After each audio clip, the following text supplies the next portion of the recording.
Bo'ying pastroq bo'lsa nimalar bo'ladi? Eng asabga tegadigan holatlar metro yoki avtobusda bo'ladi. Seni bo'ying taxminan mana shu yerga to'g'ri keladi. Pakana. Sanga qo'yiladigan laqablar ham aniq. Anu kaltani qara. 10.05. O, bo'yim kalta bo'lsa ham zato sanikidan. Kallam yaxshi ishlaydi. U bir qarich. Qatdan bilding? Ana ko'rinib turibdi-yu. Ha. Aksiga olib do'konga kirganingda ham kerakli narsa tepada bo'ladi. Brat, anuni olib bera olmaysizmi? Mana bunimi? Ha. Mang. Rahmat. O'zicha hamma senga maslahatchi. Tovoni bilan narsa kiysang bo'ying uzunroq ko'rinadi. O'rtoq 50 ta tortilsang o'sasan deganing 60 mingta bo'ldi, nima qilay? Ha? Bo'ldi, tushur, boshqa joyga berib yuboribdi. Nima?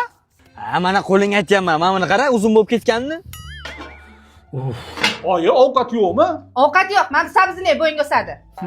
Agar sabzi bilan bo'y o'sganda quyon jirafa bo'lib ketardi. Qizlar bilan uchrashuvga chiqqaningda esa, Uzrman, siz boshqacha tasavvur qildim. O'ylaganimdek emas ekansiz.